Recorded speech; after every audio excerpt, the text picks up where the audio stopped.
Shalom, turma, graça e paz. Sejam todos muito bem-vindos à nossa aula inaugural do curso de Apocalipse. Shalom a todos. Shalom, mestre. Shalom, mestre. Shalom, amigos e Shalom. irmãos. Shalom a todos. Shalom a todos. Shalom. Shalom, meus Shalom, amigos. irmão. Sejam Grande todos abraço. muito bem-vindos. Que a graça e a paz do Senhor Jesus Cristo esteja com todos. Muito bem, antes da gente começar, a falar a respeito do livro, vamos deixar que o livro fale conosco. Vamos ler pelo menos os primeiros versículos do livro do Apocalipse. Eu vou compartilhar aqui a tela para que os irmãos possam acompanhar a leitura do livro. Apocalipse, capítulo 1, versículo 1 em diante. Só pergunto para os irmãos se o texto está legível a todos. Sim. Então, vamos proceder à leitura. Revelação de Jesus Cristo, que Deus lhe deu para mostrar aos seus servos as coisas que em breve devem acontecer e que ele, enviando por intermédio do seu anjo, notificou ao seu servo João, o qual atestou a palavra de Deus e o testemunho de Jesus Cristo quanto a tudo o que viu. Bem-aventurados aqueles que leem e aqueles que ouvem as palavras da profecia e guardam as coisas nela escritas, porque o tempo está próximo.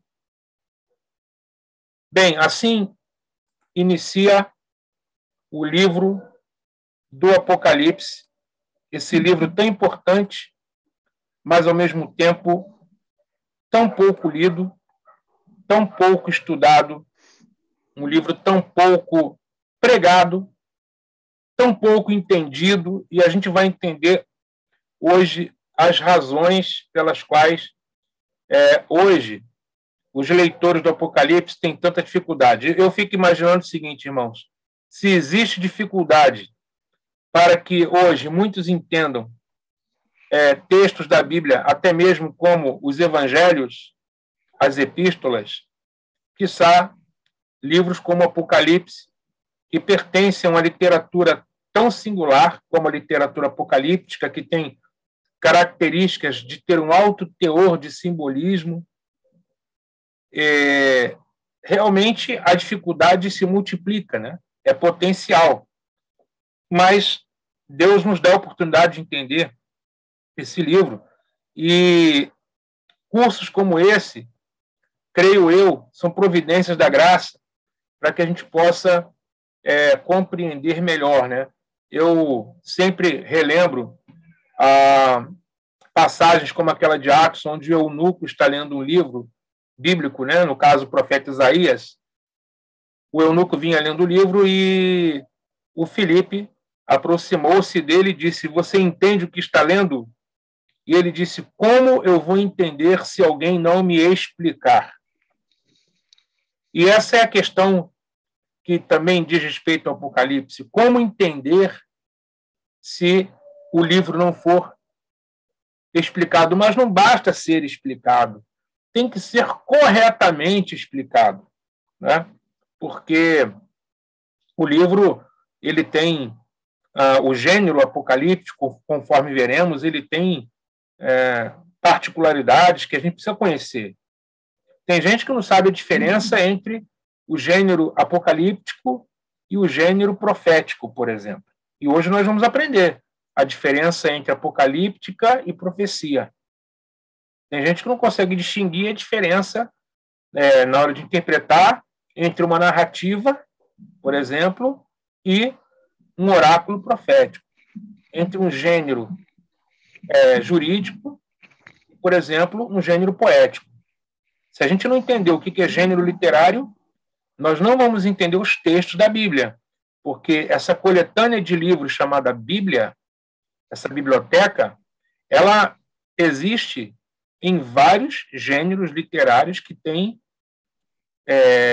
formas específicas de interpretação. Você não pode interpretar um salmo como quem interpreta uma epístola. Você não pode interpretar um oráculo profético como quem interpreta uma narrativa. Então, dito isso, vamos focar no livro do Apocalipse, que é o último livro da Bíblia, né? Então, é aquela constatação de sempre, né? O livro do Apocalipse é um livro pouco ensinado. Mas por que o livro do Apocalipse é pouco ensinado? Porque ele é pouco entendido. Como é que a gente vai ter segurança de ensinar um livro que a gente não entende, né? E que, na nossa cabeça, vai gerar mais pânico do que esperança, pavor do que realmente alento e consolo? Por que o Apocalipse não tem sido devidamente estudado e compreendido? Porque o Apocalipse ele tem sido muito mais compreendido pela via do pânico do que pela via da esperança. Não é à toa que, se você for pegar todo o seu tempo de vida cristã, quantas mensagens você ouviu do Apocalipse? Você vai ver que você ouviu pouquíssimas mensagens no livro do Apocalipse. Apesar de que o Apocalipse, como ele próprio se define, né, ele é a revelação de Jesus Cristo. A palavra Apocalipse significa revelação. E se Apocalipse é a revelação, e a revelação de Jesus Cristo, o Filho de Deus, por que razão será que a igreja, sobretudo a igreja atual, não se debruça sobre esse livro? Nós que estamos vivendo dias tão complexos, tão difíceis, dias angustiosos, nós não estamos ouvindo falar de guerras e rumores de guerra, nós estamos presenciando, não é? No nosso século, 2 grandes guerras mundiais, aliás, no século passado, no século XX, e nesse século atual, guerras localizadas. E agora, o conflito lá com a Ucrânia, entre Rússia e Ucrânia, esses conflitos mundiais, é a pandemia, são dias de angústia. No Ocidente, a igreja desfruta de certa, vamos dizer assim, liberdade. Porém, em países do Oriente Médio, como o Egito, por exemplo, como o Afeganistão, países onde impera, né, o Estado Islâmico, na África, na Ásia, na Coreia do Norte, por exemplo, e da África como Nigéria, Eritreia, o evangelho é proibido, os crentes são perseguidos, mortos. O século XX produziu mais mártires do que toda a história da igreja junta, século XX, XXI, do que toda a história da igreja. Ouviram o que eu disse? O século XX, XXI produziu mais mártires, mais irmãos morreram em função da fé do que em todos os séculos precedentes da história da igreja. Isso significa dizer que hoje estamos vivendo dias de muita instabilidade a nível do mundo mundial. E o livro do Apocalipse, portanto, é um livro que pode muito bem trazer inspiração, força e fé à igreja sofredora, perseguida, onde quer que ela esteja. Só que como que nós vamos pregar, proclamar, ensinar esse livro se nós não entendemos? Por isso você está aqui nesse curso. Vamos pensar nesse momento quais são as dificuldades que nós temos para compreender bem esse livro. Se alguém... eu estou vendo o livro, se os irmãos puderem desligar o microfone, e na hora que precisarem falar, vocês ligam o microfone. Ele não vaza para a gravação, por gentileza. Quais são as dificuldades no estudo do Apocalipse? Quais são as dificuldades no estudo desse livro? Primeiro, esse livro é um livro impregnado de simbolismo. Tem muito simbolismo no Apocalipse. O Apocalipse, por exemplo, o número 7 é o número preferido. E os outros números são sempre... ou são múltiplos, né? Do 7, porque o 7 é um número de perfeição. Então, por exemplo, o cordeiro tem 7 chifres, tem 7 olhos. A Bíblia fala que, descrevendo o cordeiro, que os olhos são como chamas de fogo, que os seus cabelos são brancos como a neve, que o seu rosto brilha como o sol, que ele tem escrito na coxa um nome, Verbo de Deus, Senhor dos Senhores, que os pés dele são como latão reluzente, provados na fornalha. Ele diz que tem 2 bestas, ou seja, 2 animais selvagens. Diz que um emerge do mar, o outro emerge da terra. Aqui emerge do mar, tem 7 cabeças, tem 10 chifres. É vista uma mulher no mar que tem na fronte dela escrita o nome, o mistério, Babilônia, a grande, a mãe das meretrizes e das abominações da terra. Também é vista outra mulher vestida do sol, que tem a lua debaixo dos pés. Ora, o livro é cheio de simbolismo. Quem enveredar pela interpretação literal do Apocalipse vai fechar o livro e não vai ler nunca mais. É por isso que as pessoas evitam o Apocalipse. Um outro problema, além do grande simbolismo e da falta de compreensão do simbolismo, diz respeito à estrutura do livro. É um livro que tem uma estrutura. A estrutura não é facilmente identificável, parece que não tem continuidade. Isso gera confusão. Além disso, as diversas interpretações com respeito ao livro. Interpretações que vão do preterismo até a interpretação futurista. Eu vou passar uma por uma com vocês ainda nessa aula. E essas diferentes interpretações geram confusão em quem ouve.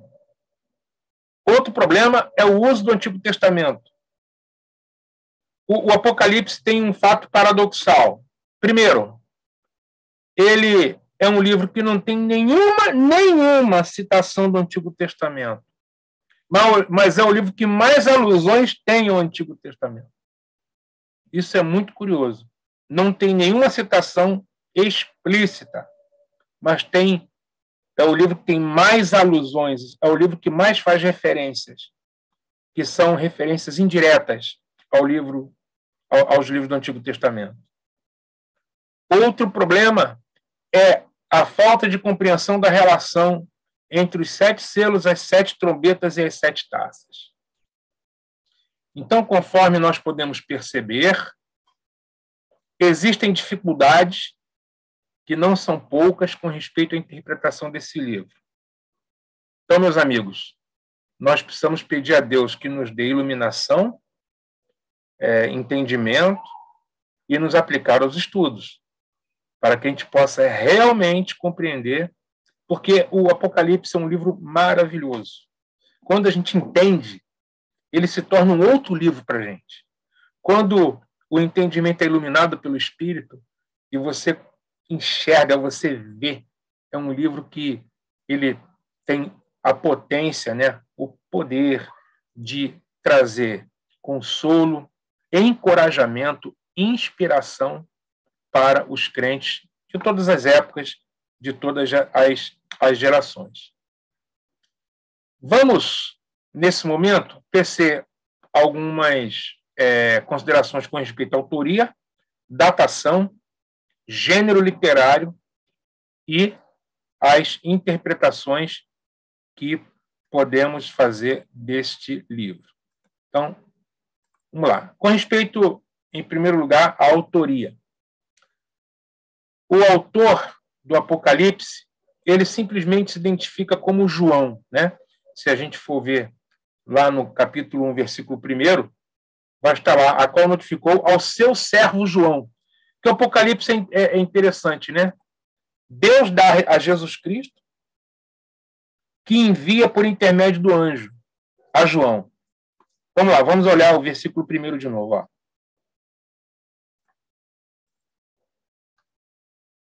Olha só.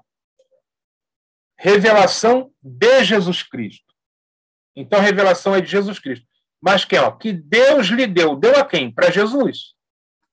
Então, Deus deu a Jesus a revelação para mostrar aos seus servos as coisas que em breve devem acontecer e que ele quem?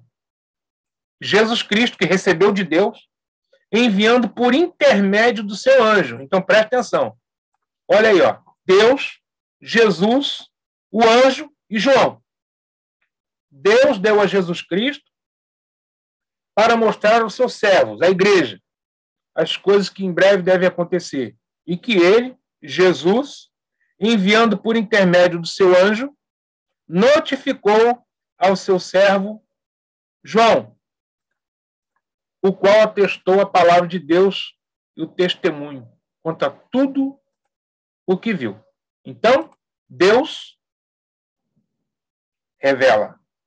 Ele transmite a Jesus, Jesus envia pelo anjo até João. Inclusive, essa é uma das características da literatura apocalíptica. O anjo é sempre o intermediário.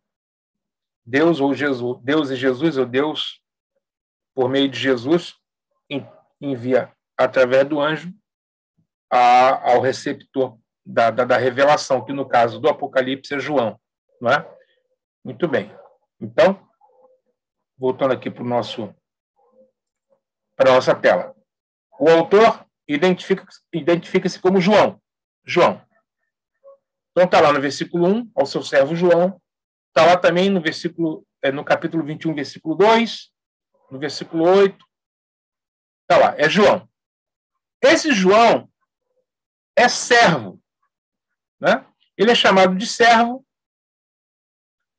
no versículo 1 e também de profeta no versículo 3, porque as palavras desta profecia.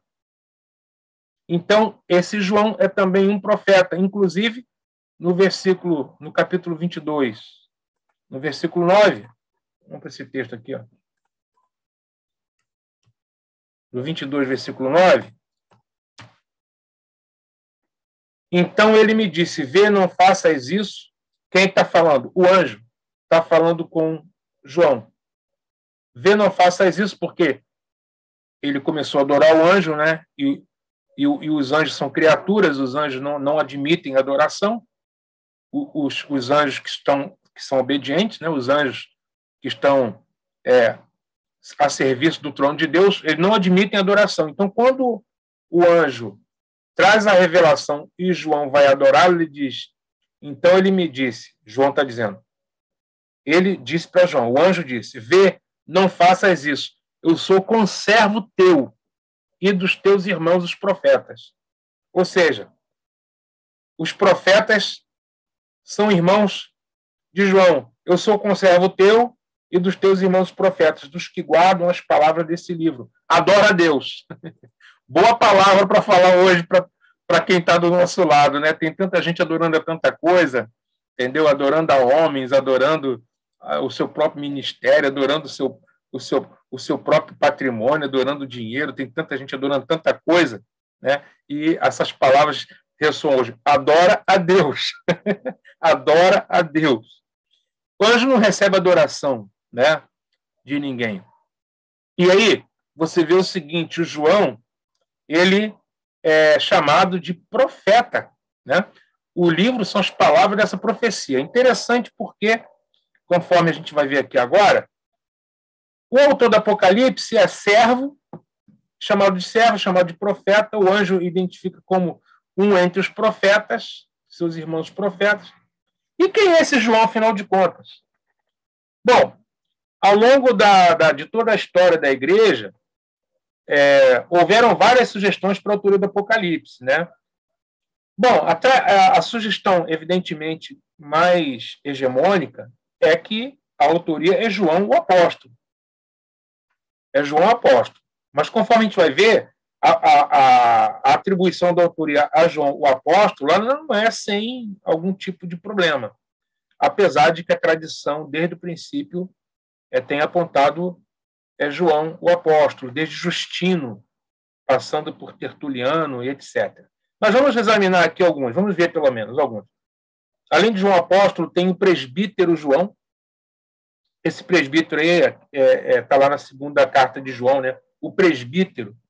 E há uma suspeita de que esse presbítero não seja exatamente o autor do evangelho. Alguém já sugeriu João Marcos? Já teve gente sugerindo tal João Batista, acredite se quiser. Alguém com o nome de João e não se sabe quem? Alguém disse que foi Cerinto. Cerinto era um cristão que estava ligado à seita dos montanistas, que era uma seita milenista, né? Como eles eram milenistas e tem uma sugestão de milênio no Apocalipse, chegou-se a pensar em Cerinto e até mesmo que o livro se trata de um pseudônimo. Na verdade, o autor sugere-se, né, uma dessas hipóteses, que esse João seria alguém que nós não sabemos quem é, mas que, sob a pseudonímia de João, ou seja, com o título de João, escreveu o livro e colocou lá o nome de João, talvez para remeter à autoridade apostólica do apóstolo. Então, essas são as alternativas, as possibilidades ao longo da história. Eu coloquei em amarelo aí, que é João o Apóstolo, né? Vamos dizer assim, a sugestão mais aceita ao longo de toda a história da igreja é que realmente seria do apóstolo João. Agora, é lógico que alguns problemas se teve por conta disso, porque, por exemplo, a única semelhança do livro, em termos teológicos, né, assim, mais forte do livro do Apocalipse com o Evangelho de João é o fato de que apenas no livro do Apocalipse e no Evangelho Jesus Cristo é chamado de Logos, tá? E a tradução nossa traduz como verbo.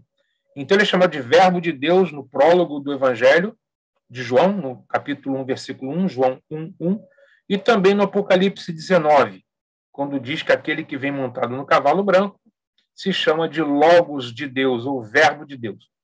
Fora isso, as dessemelhanças ou diferenças são maiores. Por exemplo, a questão da gramática, a questão do grego, são questões mais que só pode ser verificadas realmente por quem conhece grego, mas o grego do Evangelho, segundo os eruditos, é um grego muito melhor escrito do que o livro do Apocalipse. Alguns objetaram a esse argumento, dizendo que o Evangelho poderia muito bem ter sido escrito diretamente por João, mas o Apocalipse escrito por aliás, o contrário, o Evangelho teria sido escrito por um amanuense, ou seja, alguém que escreveu, João dita e alguém escreve. E o Apocalipse teria sido escrito diretamente por ele. O que se explica essa diferença? Uma vez que, lá em Atos, Pedro e João são chamados de letrados. Então, não se espera um texto muito bem escrito por alguém que a própria Bíblia diz que era iletrado, né? Está lá no livro de Atos. Então, no caso, esse João, sendo o apóstolo, justificaria um grego não tão polido, não tão bem escrito. Dizem os eruditos que é um grego um pouco truncado, o grego do Apocalipse, né? E do ponto de vista teológico, o livro do Apocalipse ele fala bastante sobre juízo, né? Apesar de que essa não é a ênfase do Evangelho. Mas também alguns já objetaram dizendo o seguinte, olha, essa diferença se dá pelo propósito. O Evangelho ele tem um foco, o Apocalipse tem outro, e uma mesma pessoa pode ter escrito tanto uma quanto outra. Enfim, eu estou introduzindo os irmãos nesses assuntos, né, que os estudiosos, ao longo dos séculos, têm discutido, conversado, então, nesse nível introdutório. Além disso, então, no caso, o autor é provavelmente um cristão de origem judaica, E isso a gente pode realmente constatar pelas frequentes alusões ao Antigo Testamento. A autoria do apóstolo João, inegavelmente, é apontada desde o início da tradição. A começar por Justino, no ano 150, Justino, mártir, ele, no livro dele, ele já aponta a autoria do apóstolo João. Ireneu de Leão, né, no livro Contra as Heresias, também menciona Tertuliano, Clemente de Alexandria, Orígenes, são alguns nomes da tradição que escreveram com respeito à autoria joanina.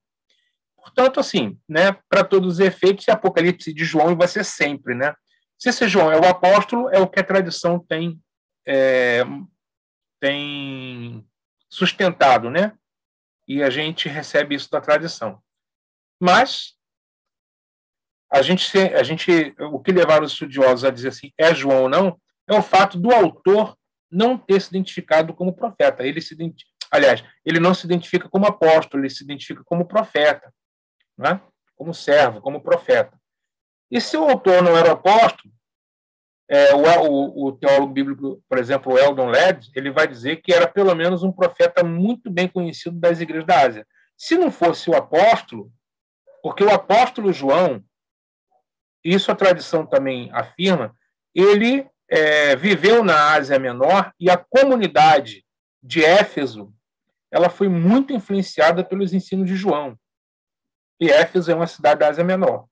Então, é alguém ligado, né, à Ásia Menor, ele tem uma origem judaica, ele tem um forte conhecimento do Antigo Testamento, né, e ele era bem conhecido dessas comunidades.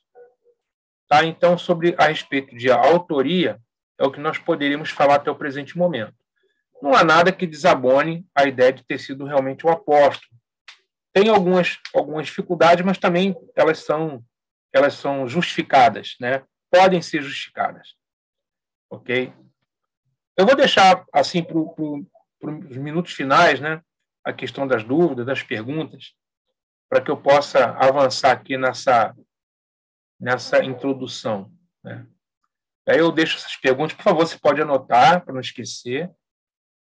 Mas as perguntas que dizem respeito a essa introdução, né? Eu não vou adiantar aquilo que eu vou falar lá na frente, lógico.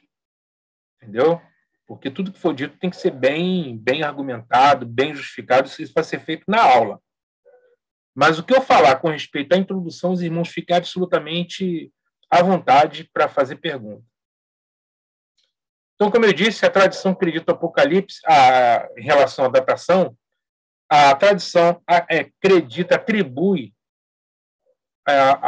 ao livro do Apocalipse a última década do primeiro século, ou seja, durante o império de Domiciano. Domiciano, que reinou aí entre 81 e 96, ele provavelmente era o imperador na época em que o texto foi escrito. Tá?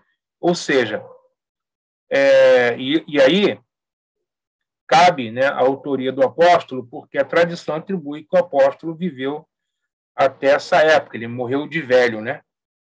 Morreu bastante velho. Apesar de ter sido colocado em óleo fervendo, né? Como diz a própria tradição, mas ele escapou e morreu velho. Pode ter sido escrito realmente pelo apóstolo João, não vejo dificuldade quanto a isso. E ele teria sido realmente escrito o livro até antes vamos dizer assim, da virada do primeiro para o segundo século, né? Até o finalzinho do primeiro século. Com respeito ao gênero literário, né? Primeiramente, eu preciso trazer uma palavra com respeito a gênero literário. Essa palavra chamada gênero. O que é um gênero literário? Nós precisamos entender isso para poder interpretar bem a Bíblia. Por quê? Porque a Bíblia Sagrada ela foi escrita em diversos gêneros. No Antigo Testamento, a Bíblia foi escrita em gênero narrativo, ou seja, história contada.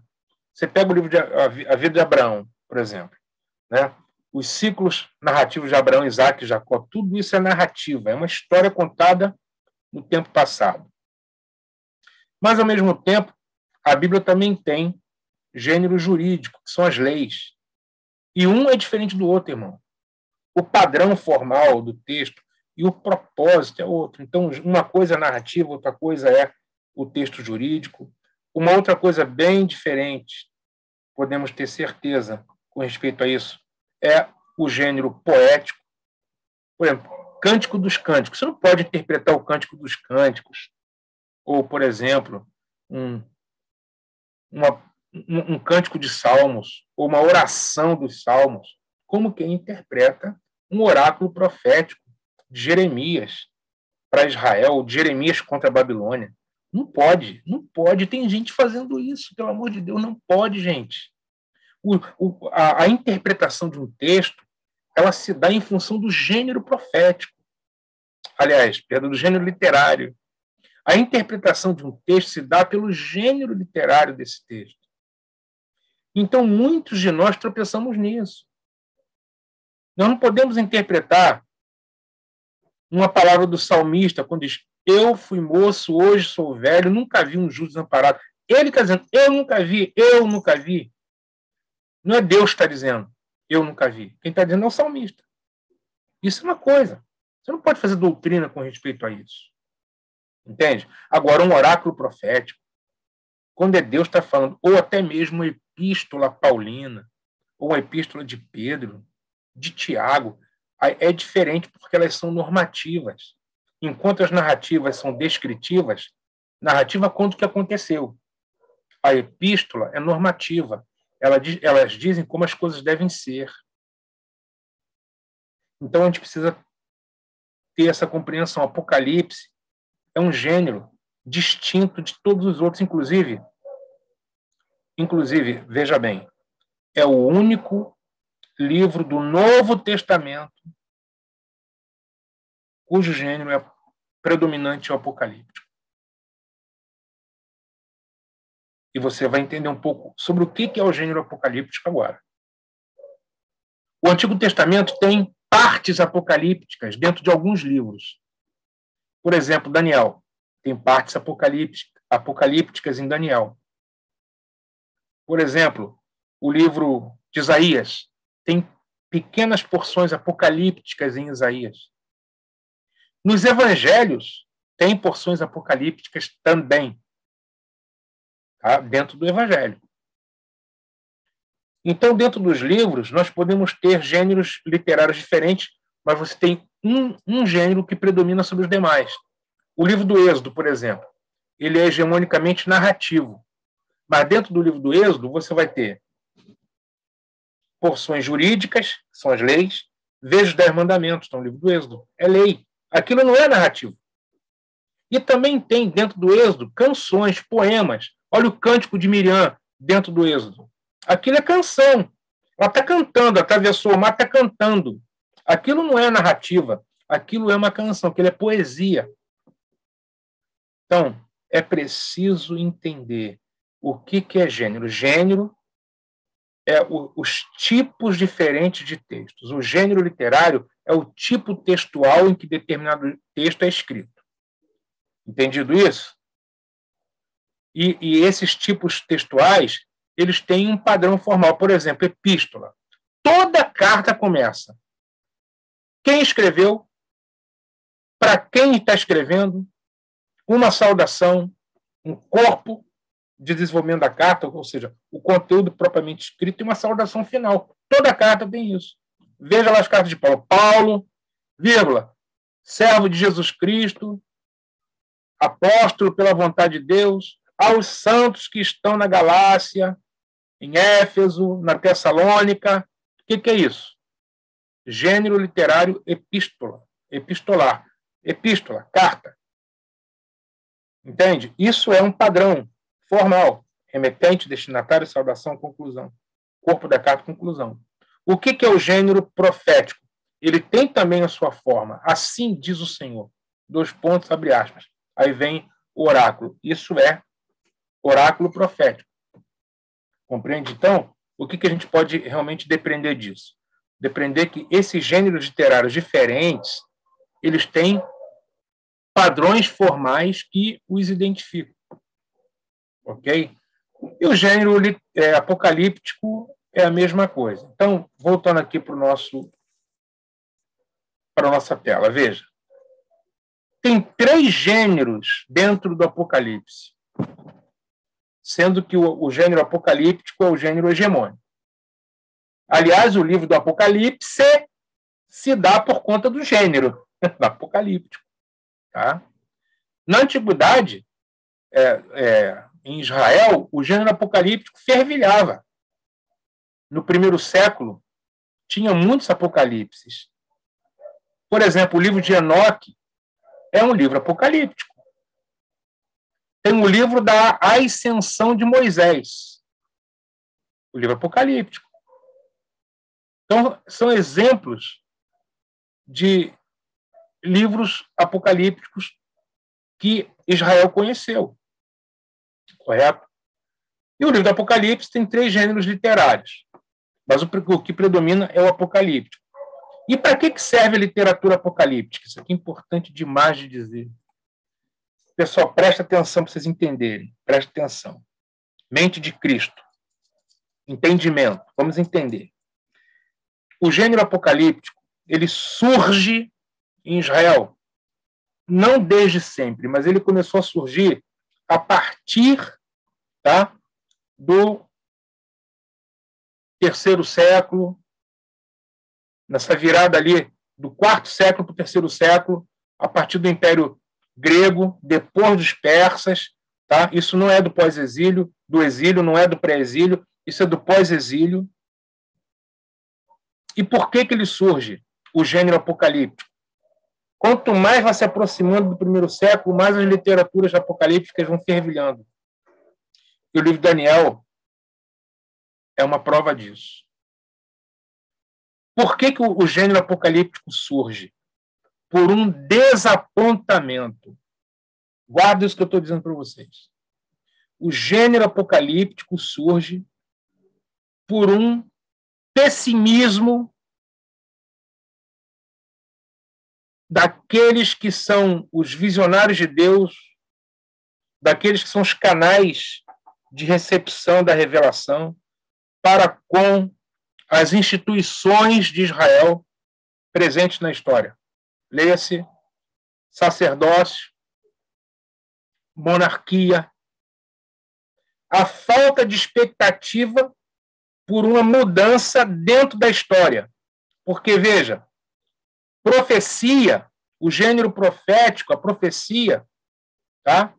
Ela é dada dentro da história, anuncia-se mudanças dentro da história. É um novo rei que vai vir dentro da história e vai trazer a mudança, e vai trazer juízo contra um determinado império opressor de Israel. Isso é profecia, dentro da história. Os profetas estão falando dentro da época deles, fazendo a leitura do seu tempo. A maioria das profecias são para o tempo dos profetas mesmo. Ao contrário do que popularmente se pensa, que as profecias, a maior parte delas, elas eram messiânicas e tudo mais. Você tem 1% aí de profecia messiânica, o resto era tudo para o tempo. Isaías fala da Síria, fala do Egito, certo? O Jeremias fala da Babilônia, assim vai. Os profetas falam para o seu tempo. Eu sei que existem reservas escatológicas dentro das profecias que vão buscar um cumprimento mais para frente. Algumas profecias são assim, nem todas. Existem profecias que têm esse dinamismo de falarem para o tempo delas e terem uma reserva escatológica para serem aplicadas em tempos posteriores. É verdade. Mas quem conhece profecia sabe que a grande parte delas, elas têm um cumprimento dentro mesmo daquele tempo do profeta. Agora, a profecia, guarda isso, ela visa uma mudança dentro da realidade daquela realidade para a qual o profeta está falando dentro da história. Dentro da história. É uma profecia. A profecia é um gênero literário que anuncia mudanças dentro da história. É isso. Nem toda profecia é escatológica. As profecias escatológicas, elas têm o seguinte propósito. Quando ela tem um componente escatológico, ela vai anunciar uma mudança para uma realidade nova que é totalmente diferente da anterior. E isso é escatologia, dentro da profecia de Israel, no Antigo Testamento. Tá? A profecia que tem um componente escatológico, ela vislumbra uma mudança para uma realidade completamente diferente da anterior. É algo completamente novo. Isso é a escatologia. Então, por exemplo, quando Israel volta da Babilônia, essas profecias de renovo, de restauração, elas eram escatológicas nesse sentido, porque visa uma situação completamente nova e diferente da anterior. Só que, à medida que o tempo vai passando, você imagina um Israel pós-exilado, volta da Babilônia, vem para a terra de Israel e esses profetas estão examinando as Escrituras e vendo assim, quando haverá uma mudança aonde seremos livres dos nossos opressores? O Israel do pós-exílio, eu estou falando do Israel pós-exilado, voltou da Babilônia. Eles estão se perguntando quando que ficaremos livres dos nossos opressores? Quando Israel terá novamente um rei da linhagem de Davi no trono? Quando?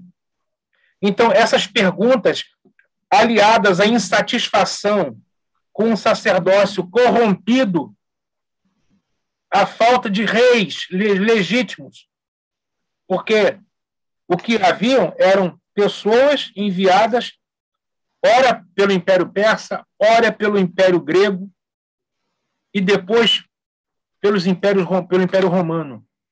Não se tinha lá no pós-exílio um rei davídico em Israel, no trono de Judá em Jerusalém. Não tinha mais. Não tem mais. Então, estão se perguntando quando isso vai acontecer. E a descrença de que essa mudança virá por dentro da história. Porque, de um lado, os macabeus expulsaram os inimigos, mas eles estabeleceram um governo local na Judéia que não é da linhagem davídica, a dinastia dos Asmoneus. E, por outro lado, os sacerdotes do templo não eram da linhagem de Zadok. Ou seja, eles expulsaram o inimigo, mas violaram a Torá quando estabeleceram governantes na Judéia e sacerdotes no templo que não eram de acordo com a prescrição da Torá. E agora? A comunidade do Mar Morto, dos essênios, surgiu em função disso. Foi um protesto dos sacerdotes, tá, que saíram do Templo de Jerusalém contra aquilo que eles julgaram uma tremenda profanação, botarem gente para ser sacerdote que não eram da linhagem. Essa é a razão pela qual a comunidade do Mar Morto surgiu. E, por outro lado, não tem um governante davídico. Tudo isso, esse cenário todo de insatisfação com a opressão romana, tá? De acordo com Daniel, é aquela parte de ferro da estátua, né, que Nabucodonosor viu. Cabeça de ouro, braços de prata, ventre de bronze, pernas de ferro e pés em parte de ferro, em parte de barro. Que estátua mais estranha! Mas era justamente essa parte de ferro que passa a dominar a partir do ano 64 a.C. e que vai trazer tanta insatisfação para a comunidade judaica na Judéia, num contexto no qual a literatura apocalíptica começa a fervilhar. O que é a literatura apocalíptica? É uma literatura, tá, resultado, como eu disse, dessa decepção com as instituições terrenas, o sacerdócio, a monarquia, Ou seja, uma desilusão com respeito a uma mudança por dentro da história e uma expectativa por uma restauração que virá de fora da história. Ou seja, é uma intervenção vinda de Deus por fora da história. Ele vai intervir para pôr fim a uma determinada situação, inaugurar uma nova situação, uma nova era, um novo tempo, né? Ou um novo céu, uma nova terra. Ele vai intervir. A literatura apocalíptica, ela preconiza uma mudança, uma intervenção divina que vem de fora da história para interromper, tá, a história, pondo um fim naquilo que se diz as coisas velhas, as coisas antigas, e inaugura algo completamente novo. Mas não é uma intervenção que venha intra-história, mas ela é por fora da história. Ela vem de Deus para dentro da história, para pôr fim à história. Então, isto significa que a literatura apocalíptica, ela preconiza um juízo, porque as coisas, como estão, não estão bem. Ela entende que não há solução por dentro da história, há um pessimismo em relação à história. E se a gente for trazer para o Apocalipse, vamos lá, né? É uma besta. Vamos usar as imagens que a literatura do Apocalipse utiliza. É uma besta, tá? Que está perseguindo os santos, trazendo martírio aos santos, perseguindo os santos. O mal parece prosperar, parece prevalecer. O mal parece que vai ganhar, porque tudo parece não ter solução. Tá? As coisas aqui embaixo, do plano terreno, não estão bem, mas vem uma intervenção de cima para baixo para trazer a derrota do mal, um juízo ao mal e a vitória para os santos do Senhor. Então, a literatura apocalíptica, ela tem esperança, mas não no presente. A esperança dela é toda projetada para o futuro. Enquanto a profecia entende que a vitória virá no tempo atual, a apocalíptica preconiza para o futuro. Compreendeu? Inclusive, a ideia da ressurreição dos mortos é uma ideia da apocalíptica. A ressurreição é a apocalíptica que defende. É Daniel, pode ver. É o livro de Daniel. Porque não tem, você pode ver, examina o Antigo Testamento inteiro, você vai ver pouco falar de ressurreição, porque a literatura apocalíptica no bojo do Antigo Testamento, ela é minoritária. Alguma coisa em Isaías, alguma coisa em Daniel.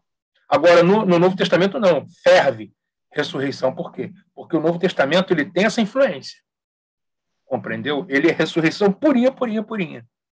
E na verdade, a grande promessa, quer dizer, o justo, se ele não recebe nesse mundo a recompensa, ele vai receber no mundo vindouro, que é a ressurreição dos mortos.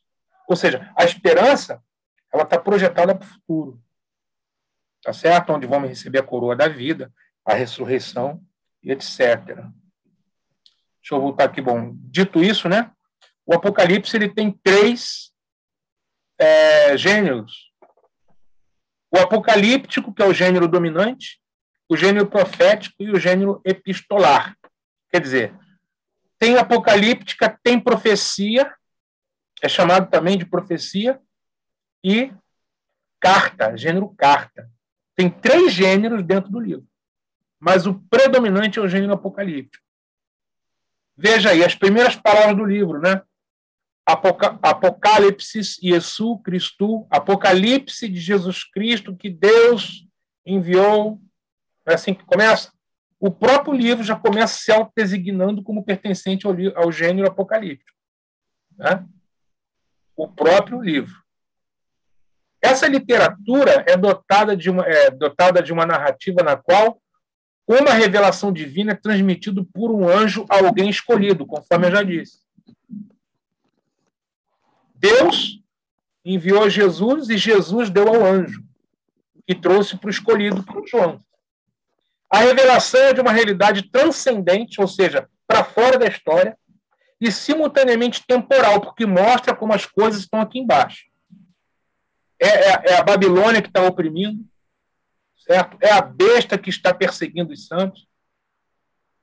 Porém, tem em vista uma salvação escatológica e espacial na medida em que anuncia um mundo novo. Os Apocalipses anunciam a restauração de tudo. Um mundo completamente novo, mas que vai emergir de fora da história. Agora, a literatura epistolar, como eu já disse, né, é identificada por esse padrão formal. Veja, uma introdução com remetente, destinatório e saudação. Tem o corpo da carta, tem a conclusão. O Apocalipse diz que ele enviou, não é, as 7 igrejas. Então, tem elementos de carta nesse livro. E tem uma bênção final, como tem no gênero carta. Além do mais, os capítulos 2 e 3, eles se compõem de 7 cartas. A começar da carta escrita à igreja de Éfeso, não é isso? E a última, que é a igreja chamada de Laodiceia. Então, tem o gênero carta. E o gênero profético, o próprio livro diz, as palavras dessa profecia. Só que a profecia no Apocalipse, ela tem, o apocalíptico, ela é uma extensão da profecia. E predomina por conta dos simbolismos e de todo esse padrão formal. Mas olha só a diferença entre profecia e apocalíptica. Primeiro, a profecia ela é oracular. A pessoa recebe, a pessoa comunica por meio, não é, da palavra oracular. A apocalíptica ela é visionária.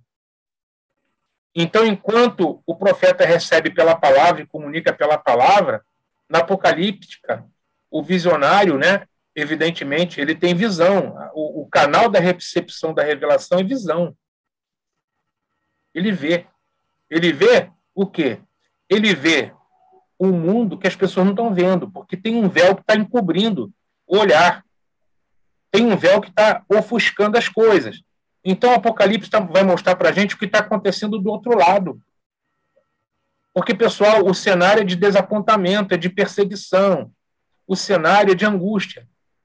A igreja precisa saber o que tem do outro lado. E do outro lado, o que vai mostrar?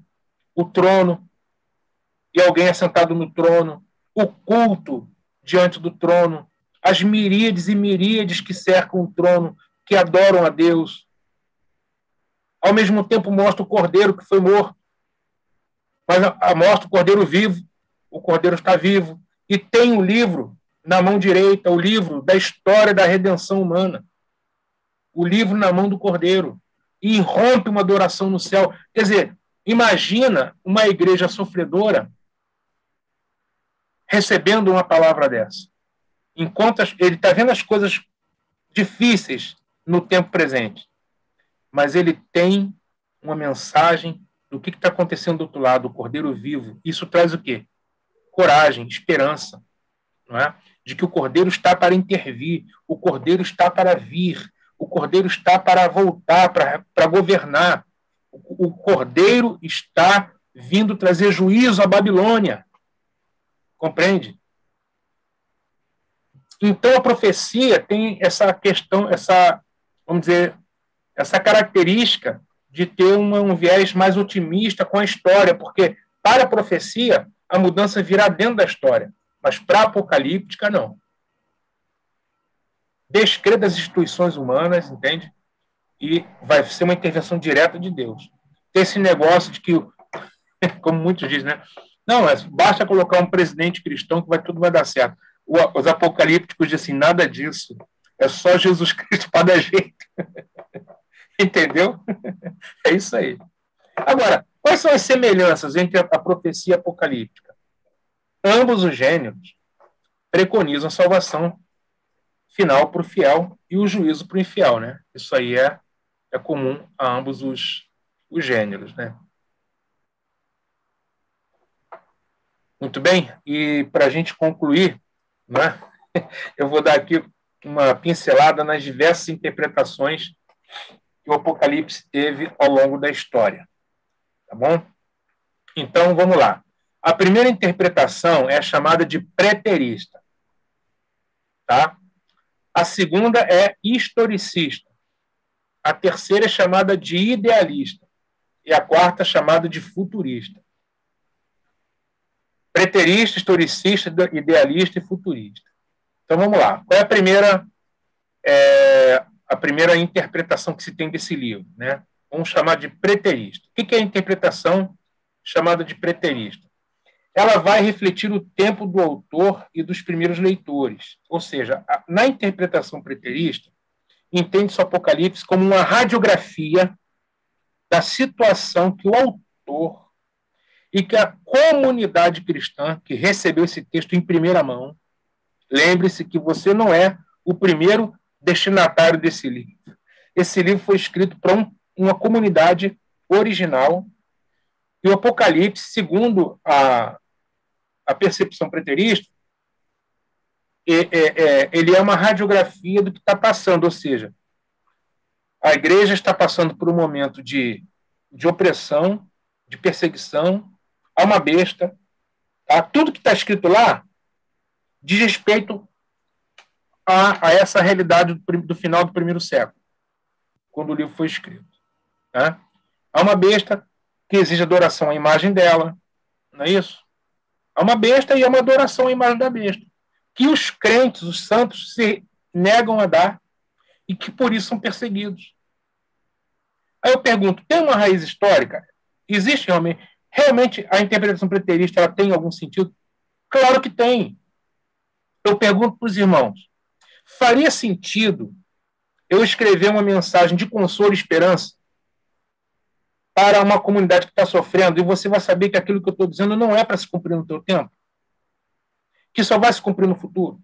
Que todo Apocalipse é para o futuro? Faz sentido eu trazer uma palavra de revelação de Jesus Cristo, onde você vai entender que aquilo não é para o seu tempo? Realmente não traria o propósito que o livro tem, que é trazer esperança.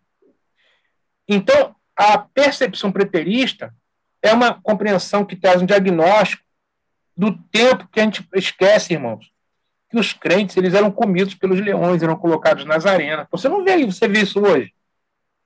Mas a igreja nasceu assim, sendo espetáculo nas arenas, entende? No Coliseu de Roma.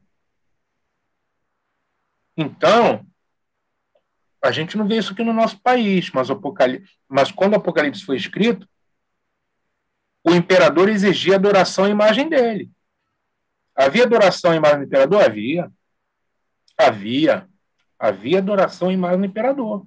Isso aí a história comprova amplamente. Então, as figuras se encaixam? Se encaixam.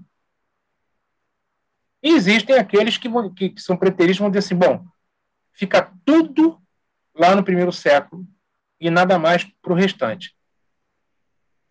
Esse é o preterista. Mas ele tem algum sentido em dizer que reflete o tempo do autor dos primeiros leitores? Sim, tem. E não faz sentido se não tivesse. A segunda interpretação é chamada de historicista, aonde a profecia, o Apocalipse é considerado uma profecia simbólica da história da igreja, de tal maneira que as 7 igrejas da Ásia, Éfeso, Tiatira, Esmirna, Pérgamo, Laodiceia, representam diversas fases da história da igreja. É uma ideia de que o Apocalipse ele tem dentro de si toda a história da igreja ao longo de todos os tempos, de maneira que, por exemplo, se identificou a besta como sendo Papa e tudo mais. Né? É uma interpretação perigosa, a meu ver. Essa interpretação historicista. Porque ela quer encontrar, inclusive, fatos da história mundial para poder localizar os seus símbolos. Entendeu? A terceira interpretação é chamada de idealista. Essa aí não tem raiz na história. Ela já se desenraiza da história e diz o seguinte: o Apocalipse é um quadro simbólico do conflito entre o reino de Deus e as forças das trevas, mas de maneira assim, apenas e totalmente e unicamente simbólica, sem nenhuma referência na história. É outra interpretação problemática. Por quê? Porque ela simplesmente reduz a uma questão do bem contra o mal e apenas isso. Mas se não tem raízes na história, como é que a gente vai entender o que está acontecendo no nosso tempo? A quarta interpretação é chamada de futurista, que diz o seguinte: não tem nada no passado, está tudo no futuro. A primeira diz, não tem nada no futuro, está tudo no passado. E essa última diz, tem nada no passado, está tudo no futuro. O Apocalipse é como uma profecia de acontecimentos futuros, tendo em vista a consumação final. Tem algum sentido? Tem. Mas se ele não tiver nenhuma base no passado, os leitores do Apocalipse não foram edificados nem encorajados. Se está tudo no futuro, o passado, os leitores do passado não foram em nada edificados. Se está tudo no passado, nada devemos esperar para o futuro. Então, qual seria uma interpretação que nos desse equilíbrio? Vários autores muito bons, tá? Eu defendo isso também, vão defender que o Apocalipse ele reúne elementos tanto preteristas quanto futuristas. Ou seja, existe uma forte raiz na história do autor que está escrevendo, ele está vivendo aquilo, tem uma besta no tempo dele que está perseguindo os crentes, exigindo adoração à imagem, e ao mesmo tempo há uma reserva, tá, para o futuro, nos mostrando que sempre haverá esse tipo também de embate. Os santos não terão descanso enquanto não houver a vitória definitiva do reino de Deus.